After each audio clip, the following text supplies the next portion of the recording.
bye week is finally over, and then it's time to talk about the Chiefs versus the Colts. It rings all day.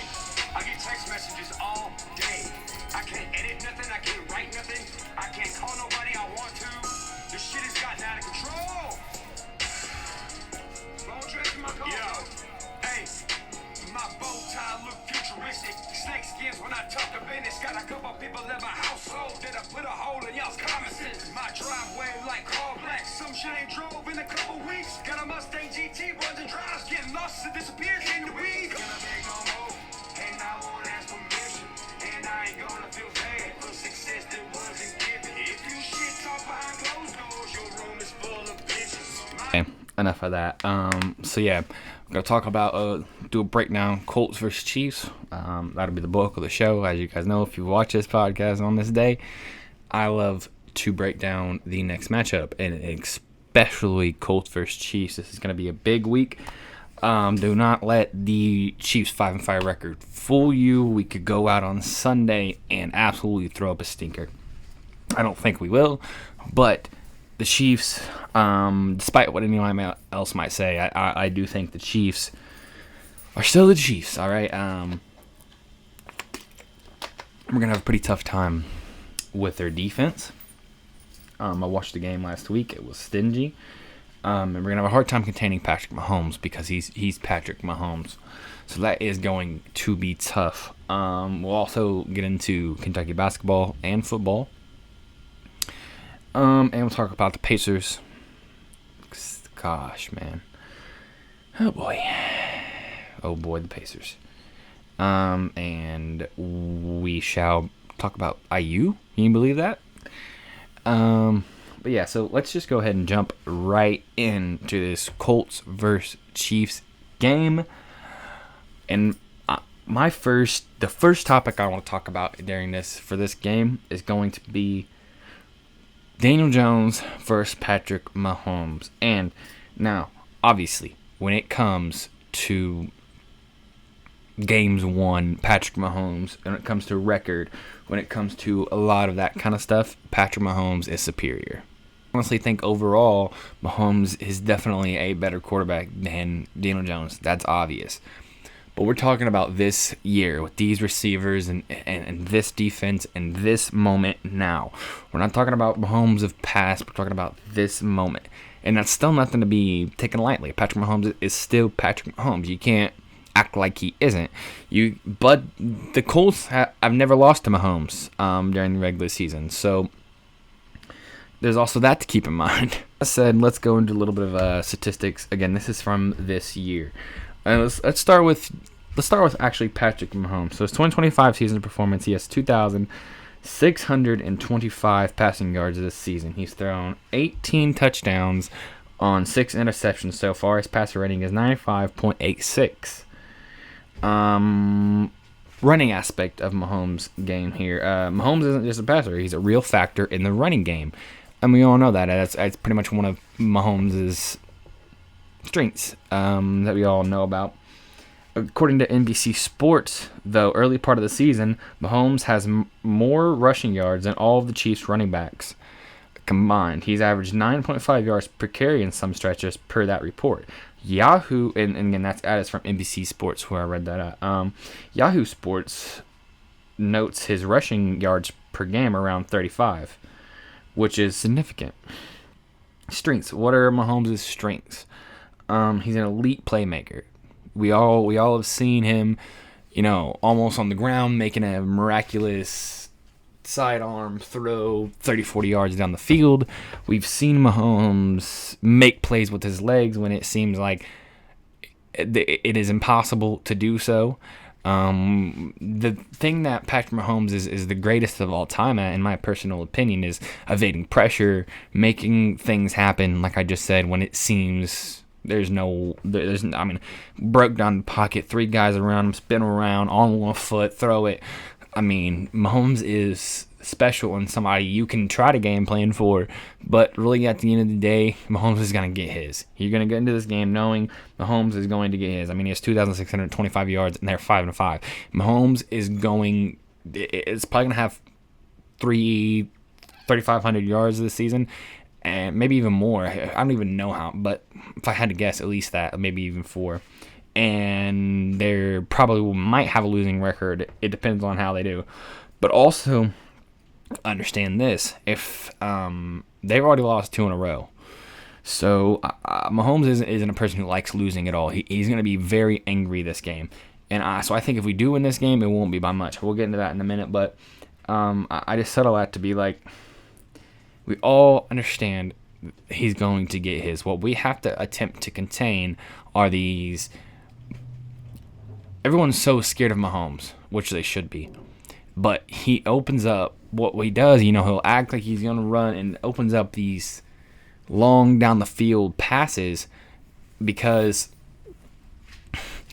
when you're so scared of him running, you break on the run anytime he gets out the pocket. So it creates issues whenever he has wide open Travis Kelce in the end zone, or wide open Travis Kelce for a 20, 30-yard gain.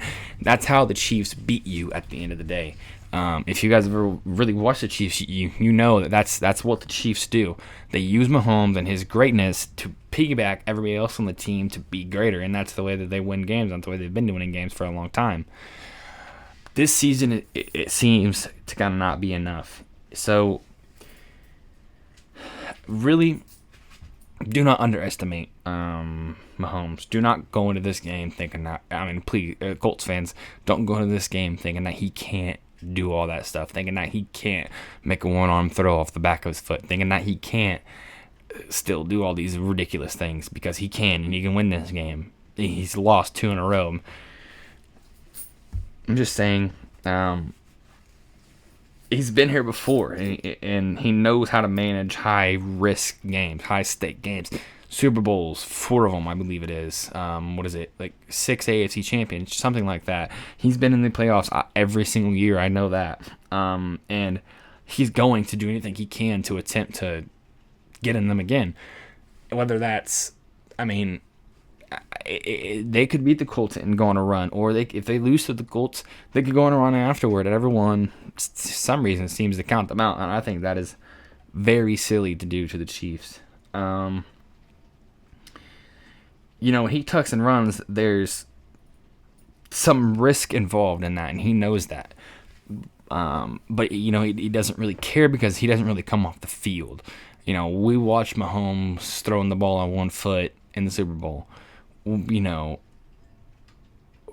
watched, and some of these guys have this eliteness in them, where it's like they can, out of nowhere, like, not hurt, show up for their team. Like, I don't know if most people have ever seen this clip of Matt Stafford.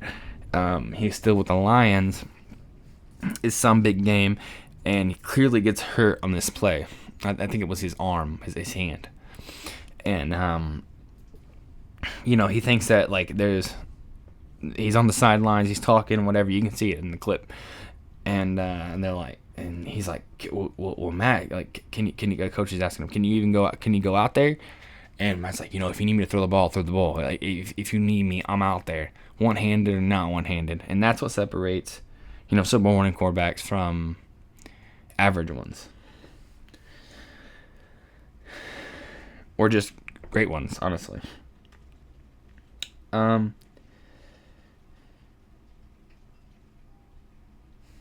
So he's been.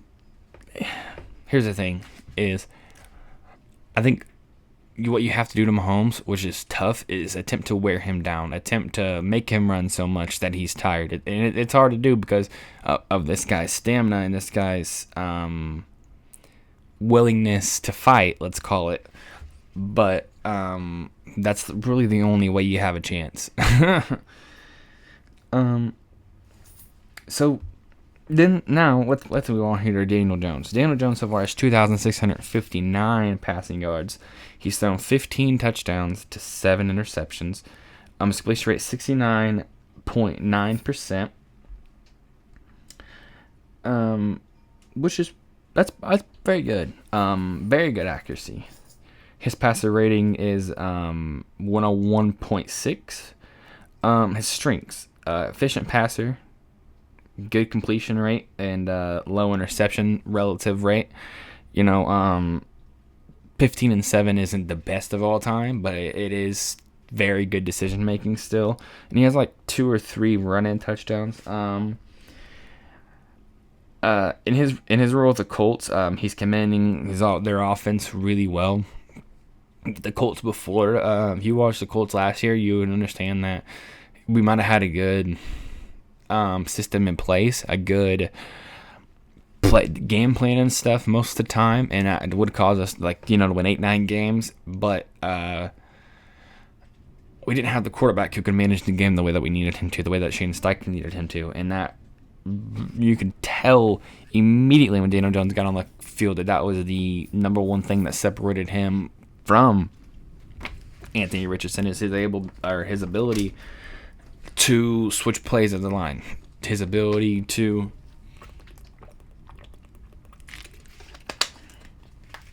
make decisions when it seems like there's not a decision to make, his ability to make throws when the pockets broke down and all that stuff.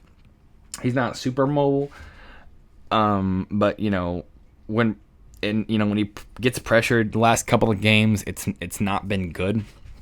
Before that, he did really well, and that's going to be really the deciding factor for whether Daniel Jones has a good game or not. Does he handle the pressure well? Because it's obvious in the last couple of games he's not handled it the best, and we've suffered from that. But whenever he does, we blow out teams. We win games whenever he is poised under the pocket like he was for the first about 7 weeks or so.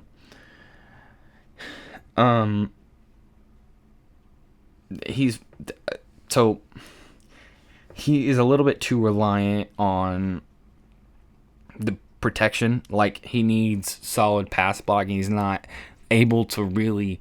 he does get out of the pocket every now and then, but it's really not too often. And I think, in my personal opinion, the main thing he does wrong is when pressure is coming for him, he tends to just take the sack or something like that. Like, there has to be a step up in the pocket situation, a scramble, a throw the ball away, get out the hash marks and throw the ball away.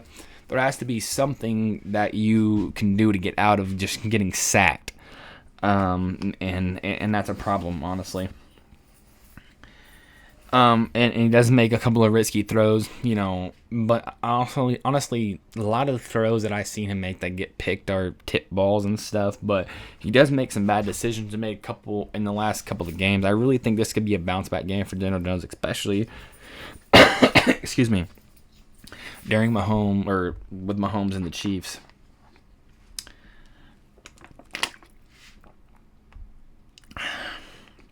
Little head analysis here about this will be my last point on Daniel Jones versus Patrick Mahomes, but their styles contrast.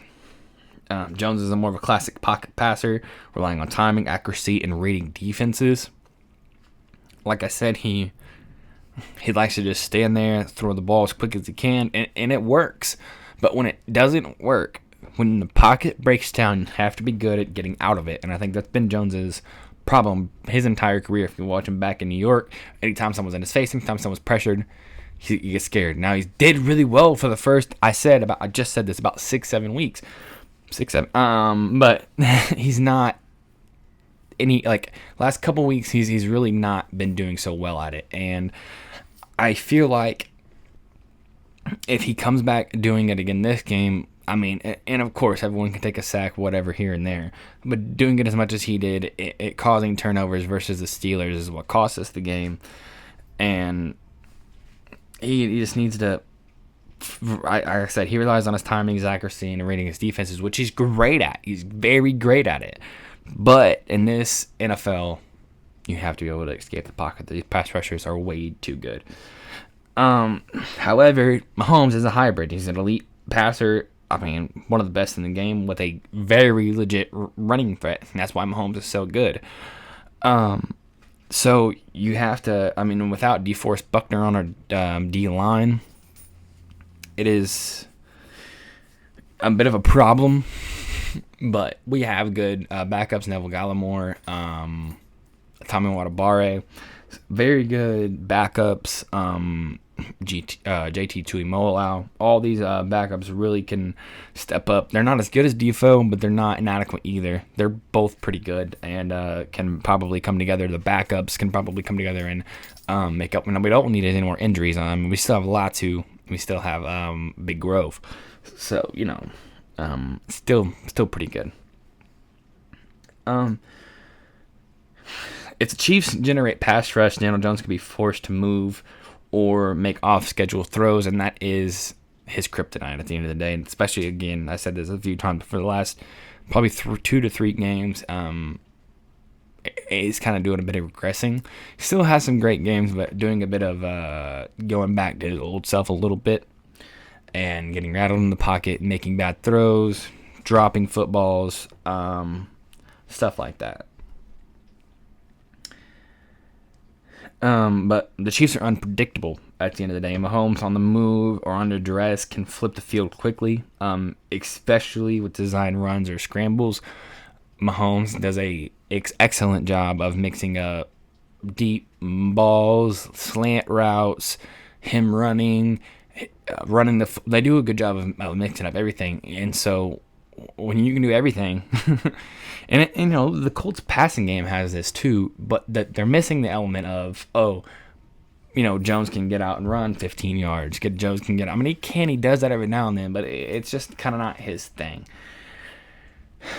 And if the Colts can force Mahomes to stay in the pocket, they may limit his rushing threat. If not, Mahomes will become even more dangerous. You have to get pressure on the quarterback and not just regular pressure. You have to get your hands on him, get him down. This is Patrick Mahomes. This ain't no, Aaron Rodgers who's just going to fall down. No. Mahomes is going to spin away and make a 30-yard bomb down the field for a 30-yard completion of Travis Kelce. We can't have that. We have to contain him as much as humanly possible. So moving on from that, let's talk a little bit about the Colts running game, just the running game battle between the two teams in general. We had the best running back in the league. We had the best running attack in the league. Colts averaged 145.3 rushing yards per game. Very, very healthy ground attack. A key pillar of our offense. Our offense runs through Jonathan Taylor. Not only literally does he run, but a lot of these, dump off the backfield passes go to him. A lot of screen passes. A lot of our offense does go through him. But he helps them dominate time of possession and control the clock whenever you have an elite running game. That is the main perk. And also opening up the passing game through the running game. Whenever you're so scared of handing the ball off to Jonathan Taylor, when we fake it, you have to bite. You know what I'm saying?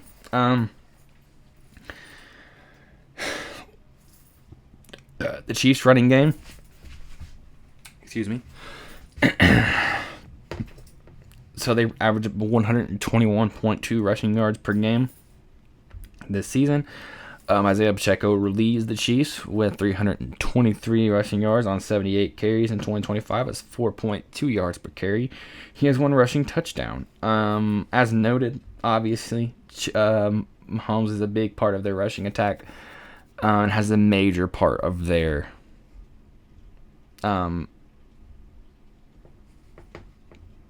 offense. Wow, I couldn't get that word out. Why does this matchup matter? Well, if the Colts can run efficiently, they can sustain large drives. They can limit Mahomes' possession and keep his dynamic playmaking at bay. We can keep him on the sidelines as long as possible. We can keep him from just, how do I say this without saying this, taking the game over. Because he can, and at the end of the day, we are. Hopefully, we get Mooney back. We'll have 2 lockdown corners. So hopefully, taking away that passing game. But again, it's just going to cause him to run. So we have to really contain him. It's going to be big. As long as we get Mooney Ward back, we will pretty much have the passing game under lock. There won't be a ton of large, big plays down the field, but he will be able to run the football a lot. So. Running success will likely force the Chiefs to commit more defenders to the box, opening up opportunities for Jones in the passing game. That's the issue with blitzing or with selling out for the run, is you end up opening up very large passes down the field. And that's fine for us. And that's how we, do a lot of games. That's why I kind of tell you the offense runs through him. Some strategy keys here and predictions. You gotta stop Mahomes' ground game, like we just talked about. That's the way to win. We need to run early, establish the run. We gotta control the tempo and make Kansas City defend the box. Make them pile as many people in the box as possible. So open up those passing games, because we know that this guy right here can catch anything you throw to him, and so can Pittman, and so can Downs at the end of the day.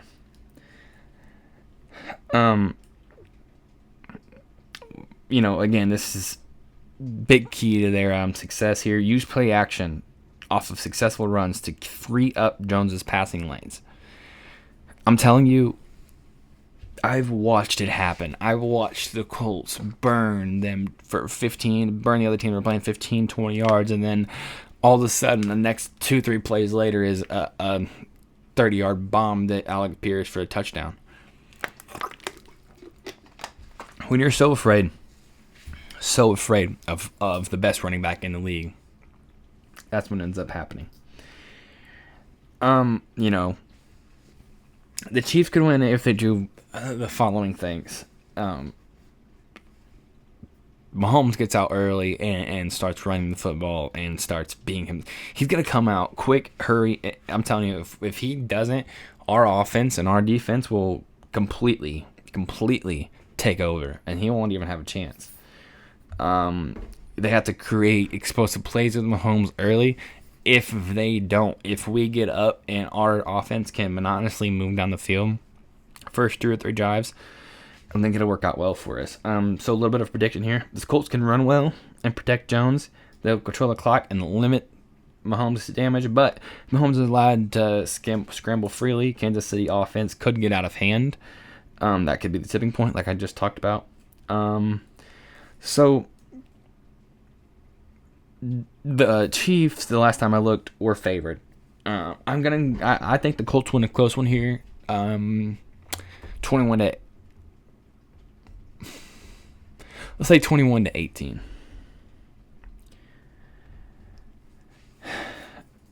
Final thoughts here, just about the Colts versus Chiefs matchup. This matchup could come down to who wins the trenches. The Colts running game, Colts to run and protect, and the Chiefs to contain and exploit. If we get to Mahomes again, and he can't get out of the pocket, he will struggle. And it comes down to the trenches both ways, just like every single game does, honestly. This one will just be probably even more amplified. So let's talk a little bit about the playoffs. Colts playoff standings. Obviously, right now we have a 90% playoff probability. The AFC, we are currently down 2 games to the Broncos. The Broncos and Patriots both are 9-2. We are the first in the AFC South right now at 8-2 record. And Broncos are first in the AFC West. Patriots first in the AFC East. So we will make the playoffs. There is no doubt about that. I have no doubts in my head about that. Real quick, our AFC South contenders, as you know, Texans, Jaguars. Titans aren't even in that thing at this point. But the Jaguars play the Cardinals next week. That's a game that could go either way. And the Texans play the Bills on Thursday night. So that's going to be a big game to watch. I think CJ should be playing. I think. Not sure. But that'll be a big implication for us. Who else? I was just thinking about. Oh, yeah. Who do the Broncos play? Are they on bye? Looks like they're on bye. I don't see it.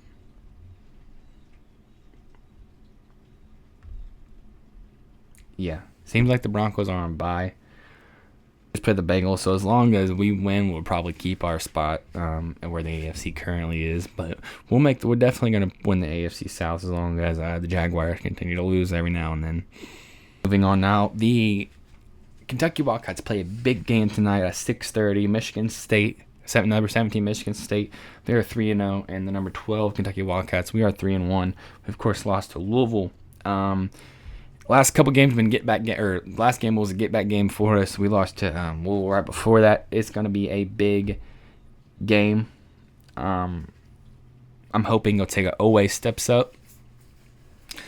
And I heard a lot of people who even cover the Kentucky Wildcats saying like they don't have a lot of faith in this team and all that, which I think is crazy, or they don't really think that they're they have a chance in this game, and I think it's absolutely nuts. I think we have a great team. I think Coach Pope really gonna have the boys, ready to go. I don't know why you wouldn't. And I think a lot of people who are just who don't think that, it really confuses me. Especially when we get that Jaden. I can't think of his name. That real good, that 5-star recruit that we got. That I don't believe he's played yet. But Trent Noah stepped up last game. Colin Chandler's great. That Andrew Javera catch, that guy's name, the foreign guy I can't say. He's playing good. Everyone's really played good last game. I don't understand. Hey, Wildcat fans, I don't understand. I get you lost the game, but Lord, have a little faith in the team. We do have a bunch of great pieces, to be honest with you. Kentucky football also has won the last, I think, 2 or 3 games in a row here. Let me just look real quick, make sure. Oh, that's not right. Sorry. 1 second. Yeah, we lost in overtime to Texas. We got beat by Tennessee. We have beaten Auburn. We have beaten Florida.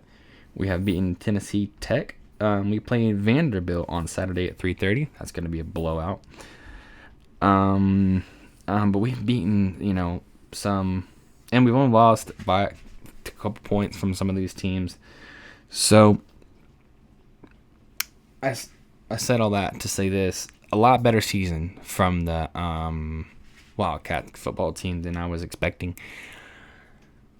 And, all you can do is win the ones you can win and hope for the best, man, because the Kentucky Wildcats football has never been good in my whole entire lifetime that I ever remember. So, and then we'll spend just a second here talking about the Pacers, because I got to be honest with you guys. I'm sad. The Pacers suck. The Pacers I can't even watch. I mean, I'm barely watching these games anymore. I turn them on, but I'm like, they're gonna get blown out, man. They can't seem to get it together. Like, Pascal's having great games. Andrew Nimhart's having great games. They're getting these pieces back, but it's still not coming together. You can't make shots. You can't make shots. They're down pretty much over half that game yesterday.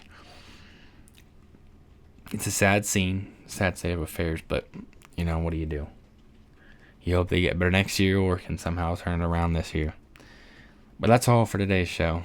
Hope you all enjoyed the Colts breakdown. Thank you guys for watching. Have a great day. Bye-bye.